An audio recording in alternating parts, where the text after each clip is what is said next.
horrible medical cures. Yep, we're hitting hard and heavy with this one. Back in the day, when you had any sorts of pains or bruises, ouches or oozes, you had the freedom to tween off screen to your local drugstore and get yourself a healthy and unrestricted dosage of opium-derived morphine slammed right down your gullet. The obvious problem with having such an addictive substance readily available is, well, people got addicted. So bad, in fact, that towards the end of the 1800s, nearly 1 in 200 people in the United States were suffering from morphine addiction, many of which were injured veterans of that uncivil Civil War that had just ended a few decades prior. The market was in demand for something less addictive while still packing a punch at minimizing pain, and that's where a certain German pharmaceutical company came into play. Bayer, or more commonly pronounced Bayer or Bayer, decided to take a stab in the lab to produce something fab. Now, to his credit, English chemist Charles Romley Alder Wright did the heavy lifting for this research back in 1874, but Bayer would be the one to bring it across the finish line as a medical product. Using morphine itself, German chemist and Bayer employee Felix Hoffmann worked his chemical magic, acetylating the morphine compound into diacetylmorphine. Remember acetylation. That'll be important in a bit. So what does all of that mumbo-jumbo jargon mean? Well, I'll tell you. You see these two acetyl groups right here? They allow for better lipid solubility, meaning that this stuff is able to be absorbed into your bloodstream more quickly than regular morphine, allowing it to take effect that much faster. Early experiments boasted phenomenal results, with patients praising its intense effects. Thus, Felix dubbed his creation heroisch, German for heroic or strong. But in 1898, Bayer would sell the wonder drug under a slightly different name: heroin. The product was advertised as a safer, non-addictive alternative to morphine, with the Boston Medical and Surgical Journal explicitly stating the quote, absence of danger of acquiring the habit. Well, ain't that just a big bulging ballsack of irony? I say that because morphine was originally introduced to the consumer market under the same premise. It was to be a safer, non-addictive alternative to opium. But instead of actually being safer alternatives, the subsequent products were just more and more potent forms of the same drug with heavier addictive qualities. Crazy, right? So now in the market, the Big H was sold in many forms: tablets, lozenges, elixirs, and of course, syrups. In addition to general pain relief, this syrup was claimed to be a suitable treatment for tuberculosis and pneumonia, which were very common at the time. It was even touted towards children as an effective cough and cold remedy, giving relief to not only sick kids, but their exhausted parents too. Well, he's not coughing anymore, is he? So for years, Bayer was producing and distributing these products worldwide, creating the next generation of addicts. But what Bayer scientists failed to realize was that the human body was actually breaking down the supposed medicine back into its original form. Remember acetylation? Well, through biological deacetylation, the heroin molecules were just being metabolized back into morphine molecules. So in truth, patients were just getting more powerful, faster acting morphine disguised as medicine. As for the innocent consumers, their quality of life was drastically altered from the supposed cure. What? While short-term effects seemed promising, mainly that addictive euphoric feeling, the long-term effects were horrifying. Doctors who prescribed stronger versions of the product reported an overwhelming number of requests to up their dosages, a clear-cut sign of tolerance and addiction. Even if the initial affliction had passed, consumers still demanded their doses. Those unable to be prescribed any additional amounts experienced terrible withdrawal symptoms. These included restlessness, bone and muscle pain, insomnia, nausea, and chills. In the extreme cases, heavy use of the stuff often resulted in complete respiratory failure, which of course means full system shutdown. Due to severe backlash, Bayer put a cap on all heroin production in 1913, coincidentally right before a little thing called the Harrison Narcotics Act was passed into law the following year. This effectively removed any and all diacetylmorphine-based remedies from the shelves, restricting them to only being available via prescription from a licensed medical doctor. It remained prescribable for a bit, but was ultimately banned in 1924. It took until 1970 to be officially recognized as a Schedule I drug under the Controlled Substances Act, determined to have no acceptable medical use, regardless of the initial claims upon release. Mental illness has always been a problem throughout human history, with our knowledge around the subject still evolving to this day. Although research on the topic dates all the way back to ancient times, it wasn't until the mid to late 1800s when things really started to rev up. But like any field of research, the preliminary phase is where all of the majority of the errors are made. You gotta fail a lot to learn from mistakes. Unfortunately though, some mistakes aren't initially recognized as such. Take one Dr. Manfred Sackel. A simple accident on his part was misconstrued as a success, and many inadvertently paid the price for it. Trained as a psychiatrist at the University of Vienna in Austria, the place that isn't Australia, Dr. Sackel skipped across the pond to the US in the late 1920s to tackle the psychological disorder of substance addiction.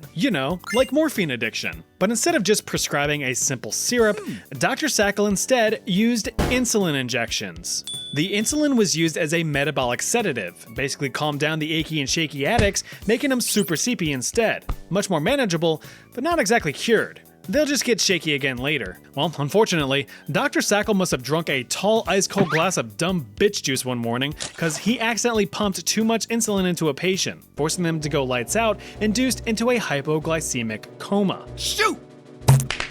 Don't go dying on me! He managed to bring the patient back to consciousness through a delicate jab of glucose. But what happened next was actually astonishing. The patient, normally all fidgety and whatnot, showed no visible withdrawal symptoms and even improved mental clarity.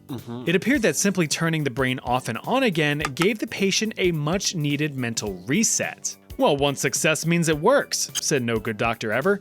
With this supposed breakthrough, Dr. Sackel had written up his discovery and decided to go for gold. Now standardizing the process, he tested his new treatment, dubbed insulin shock therapy, on patients with schizophrenia, a severe mental disorder which, at the time, had no treatments whatsoever. Under insulin shock therapy, patients were put through rigorous coma induction and wake cycles. This occurred 5 to 6 times a week, with each coma lasting about an hour before regaining consciousness. This process lasted for multiple weeks, with patients being subjected to as many as 60 comas over the course of a few months. Some worst cases even lasted more than a year. Patients, when they actually had a light on upstairs, often experienced excessive perspiration, salivation, and agitation, with many also experiencing violent convulsions. Despite these very obvious adverse effects, Dr. Sackel published his findings, claiming that up to 70% of patients had full remission, completely cured of their medical condition. This jump-started the craze for doctors to start jump-starting their schizophrenic patients. But the repetitious hypoglycemic comas did little to benefit the body. Long-term effects from insulin shock therapy included severe memory loss, reduced attention span, and slower brain activity. These people had much more difficulty learning or even thinking. On the extreme end, of course, were the deaths. According to institutional clinical data from across the United States, mortality rates from the treatment reached as high as 5% in some facilities. Sure, that doesn't sound like much on paper, but when thousands and thousands of patients were having their brains forcibly rebooted, the numbers add up. Hundreds of unnecessary deaths thanks to shoddy research. Insulin shock therapy continued to be practiced up until the 1950s, where it eventually fell out of favor once antipsychotic medications entered the market. These medications were cheaper and safer for the patient. By the 1960s, the therapy was completely abandoned. As for Dr. Manfred Sackel, his heart abandoned him in 1957 when he died of heart failure at the age of 57. This delicious looking rock is called calomel, and it's responsible for thousands and thousands of deaths throughout human history. Although a simple compound, calomel, also known as mercurous chloride, was widely used as a treatment for centuries, with Arabian alchemists first documenting its use back in the medieval times to treat syphilis. But Swiss physician and double chin enthusiast Paracelsus pushed the research further in the 1500s. He noted the compound's astounding ability to rid the human body of black bile. Made you vomit and shit yourself. You see, for millennia, the prevailing medical theory was that of the Hippocratic Four Humors. I know I've discussed this before, but as a refresher, the theory suggested that the human body contains 4 main fluids: blood, phlegm, yellow bile, and black bile. If you're healthy, it means that all 4 of these fluids were in equilibrium. But even if one was just slightly off, it could cause you to get sick, so you had to bring things back into balance. You had to let out some blood, cough up a green glob, or learn how to drain your dragon, each a valid method for getting things back in order. Although Paracelsus could see a potential benefit with calomel's purgative properties, he actually advised against it, recommending it only as a last resort. This was because, from what he observed, the risks far outweighed the potential rewards. Even by the 16th century, the problematic nature of mercury as a treatment was already well known. Pure mercury had been used medicinally since the days of old, and the smarter science people had documented its less than desirable effects on the human body. Hair loss, tooth loss, fatigue, dementia, and death were all on the menu from heavy mercury usage, with death most likely being the worst one. But who needs warnings and research when you can make them dollar bills, y'all? Jump forward tens of decades into the 18th and 19th centuries, and American and English physicians were handing out calomel like caramels. Refined calomel is a tasteless, odorless white powder, which makes it a perfect oral medication. It remained marketed as a purgative and a potential cure for diseases or conditions such as syphilis, gout, bronchitis, cholera, constipation, or even ingrown toenails. But wouldn't you know it, calomel as a medical treatment wasn't the best idea. The violent bodily expulsions led patients to suffer severe dehydration. Not only that, but some patients were prescribed bloodletting sessions alongside their mercurial cure. So in an attempt to balance their humors, some patients way overcorrected to the point of dangerously low levels of bodily fluids. This resulted in the little shriveled up raisins to suffer what is called hypovolemic shock, meaning that their bodies couldn't provide enough healthy blood to their organs, leading to rapid heart rate, extreme weakness, and complete organ failure. But to some of the most brilliant medical minds at the time, this simply meant that the treatment was working. Scottish fellow William Cullen, a leading medical authority in the 18th century, saw these symptoms simply as, quote, nervous energy leaving the body, which, according to his logic, would eventually lead to a cure of the underlying disease. Any death that had occurred was not the fault of the calomel, but the disease itself. Regardless of his positive thoughts on the matter, he still cautioned excessive use of calomel and only recommended minimal effective doses. After all, like any substance, it is the dose that makes the poison. Well, one Scottish physician wasn't going to discourage the brave heart of this Scottish physician, Benjamin Rush. Not only a successful and world-renowned physician and philosopher at the time, Benny Rush also signed the American Declaration of Independence, so technically, he's a founding father. But that, of course, doesn't absolve him of his mistakes, and there were many. Take, for instance, the use of calomel to treat yellow fever in the 1790s. He took Cullen's recommendation for minimum doses and painted it with one of his own four humors, cranking everything into maximum overdrive. Benjamin Rush instead overprescribed calomel in, quote, heroic doses, combined with excessive bloodletting to put patients through what he called depletion therapy. Can't have any bad fluids in your body if you have none at all. His treatments, if you could even call them that, are estimated to have resulted in thousands and thousands of unnecessary deaths throughout the 18th century. But aside from egotistical doctors, calomel still remained in the medical spotlight. Luckily, its fate would be sealed in the 20th century, just at a terrible cost. Instead of being prescribed outright on its own, calomel began to be used as an ingredient for several consumer products throughout the 1900s. This included cosmetics and baby products, particularly teething powders for fussy babies growing their first set of chompers. The teething powder would be applied directly to the little future taxpayers' aching gums to soothe the pain and calm them down. But then mercury did its thing and produced a terrible side effect: acridemia. This is a deadly form of mercury poisoning that causes the skin to turn pink and painfully swell and peel. According to the Western Journal of Medicine, the death toll from calomel-sourced acridemia reached as high as 585 from 1939 up to calomel's formal ban in 1948. Those lucky enough to have survived still suffered lifelong neurological damage as well as devastating developmental deformities. Calomel is still used to this day, but only as a scientific tool in electroanalysis rather than putting Tiny Tim into a tiny tomb. God bless us, everyone. Ever copy someone else's notes from class only to realize too late that you've made an error and subsequently taught yourself the wrong thing and now you look like a complete and utter dumbass? Well, that's what a bunch of European fellas did in the 12th century. Ancient Greek and Arabic texts pointed to a substance used as an effective cure-all for many ailments. The Arabic texts referred to the substance as mumia.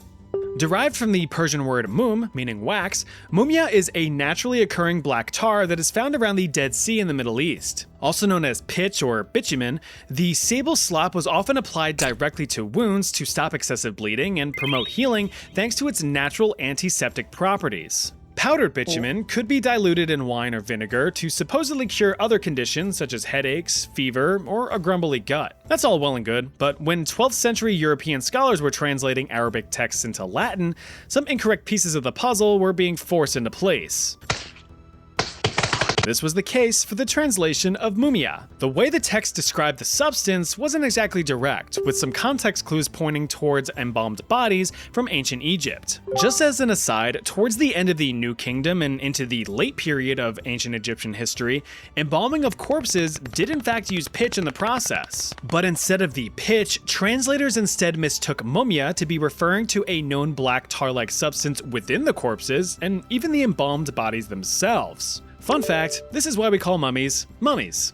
A simple mistranslation. Well, when translators saw human corpse and cure-all in the same medical text, that's where things kind of went off the rails. You see, the idea of consuming remains for health benefits was not new. As a matter of fact, medical cannibalism has been around since the days of old, with one example being the ancient Roman practice of consuming gladiator blood with the intention of curing epilepsy. Even Imperial China had Emperor Wuzong of the Tang Dynasty munching down on some human flesh to extend his life. So even though it sounds kind of ridiculous, it wasn't out of the realm of possibilities. But this error sparked quite the lucrative craze. Once the mistranslation was published, European apothecaries began bombarding Egyptian traders with orders for genuine ancient remains. Thus began the mummy trade of the 12th century. Tombs were exhumed and graves were robbed to dig up cold hard bodies for cold hard cash. But for every market, a submarket grows. With such high demand and limited mummies to be extracted, fake corpses were being created using the recently deceased, being sold as authentic remains. But we'll circle back on that in a minute. For use as a medicine, the mummies were busted up and broken down, ground into a fine powder. The powder itself could be popped onto your palate to treat anything from internal bleeding to full-blown depression. But if munching on the mummy wasn't your thing, the powder could be snorted into your schnoz. Ironically enough, this was used to treat nosebleeds. Of course, if powder wasn't the play, then it could be incorporated into various ointments and balms. Just slather that shit all over yourself to heal any open wounds. The problem, as you could imagine, was that it did jack shit. French Renaissance surgeon Ambroise Paré found the practice to be barbaric and appalling, noting that the treatment, quote, could do much more harm than help, as it was nothing but, quote, flesh of dead, stinking, cadaverous bodies. Having seen patients ingest the powder firsthand, he directly observed their violent vomiting and immense stomach pains. And it was all true.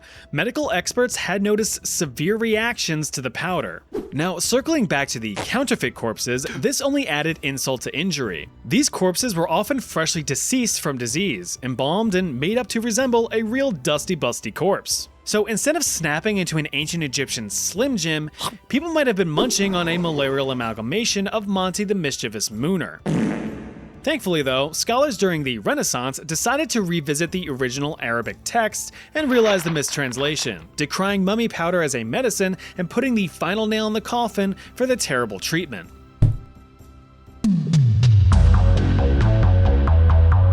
Oh man, lobotomies. Probably the poster child for horrible medical treatments. These were absolutely brutal and will definitely make you squint and pucker a hole or two. Now I hope you didn't blank out too much with this video, because we're gonna go back to tackling mental health. And who better to receive the pointy short end of this stick than schizophrenics. Per our insulin shock therapy section, schizophrenia was a huge problem in the early 1900s. Besides Dr. Sackel's super sleepy sit-up setup, nothing was being proposed as a possible treatment. Well, one Portuguese fellow was determined to change all that in 1935. Antonio Egas Moniz, a fancy-sounding name for a freaky-looking dude. Looking like a melted Lego figurine with his snap-on hair and lack of skin pores, Egas Moniz catapulted himself into the forefront of modern psychosurgery. He theorized that mental illness was simply the result of abnormal neural connections in the frontal lobe of the human brain, basically the human equivalent of poor cable management. He developed this theory by researching other works in the field. For example, physiologists John Fulton and Carlisle Jacobson ripped out the frontal lobes of an aggressive chimpanzee, making it much more docile and agreeable. albeit a bit more drooly.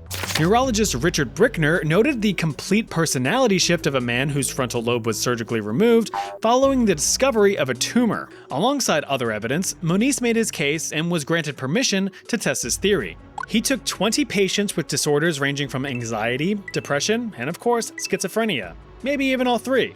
Because of physical complications, Moniz couldn't actually perform the surgeries himself, so he had neurosurgeon amigo Pedro Lima deal with the matter. White matter, to be precise. White matter fibers, in case you didn't know, are a critical component of our brains. They're the main avenues for information sharing across the different parts of the brain. Their existence is what allows us to learn, think, express emotion, breathe, and move. So let's just fuck all them things up with a sharp, scrambly needle and blasts of pure alcohol. That should do the trick. And according to Moniz, it did. Of the first 20 poor unfortunate souls who went under the needle, 7 were considered cured, with another 7 classified as improved, and the remaining 6 deemed unaffected. One patient, a 63-year-old woman diagnosed with paranoia, hallucinations, depression, insomnia, and anxiety, had most of her symptoms washed away with a few alcoholic sprays to the brain. For this discovery, Moniz was eventually granted the Nobel Prize in Physiology or Medicine in 1949. But just a couple 100 million inches across the Atlantic were a few American neurologists eager to bring Moniz's technique stateside in 1936. James Watts and Walter Freeman Jr. thought that this medical marvel was the coolest thing since sliced bread. While they were successful in recreating the procedure, they opted for optimizing the route, setting records in the 80% category by creating the transorbital lobotomy. Why create a hole in the skull when we have 2 perfectly penetrable eye sockets built right in? Gripping a sharp ice pick shaped surgical tool called an orbitoclast in one hand and a fucking hammer in the other, you can already feel the cringe. The orbitoclast was tapped into place behind the eye socket, breaking through a thin layer of bone and creating a shortcut to the frontal lobe. The sharp tool would then be delicately wiggled from side to side, severing the majority of the frontal lobe connections before being removed. Freeman and Watts' method was cheaper, faster, and, if you believe it, safer for the patient. The initial results were astounding. Patients appeared to have reduced psychotic symptoms, calmer demeanors, and overall diminished suffering.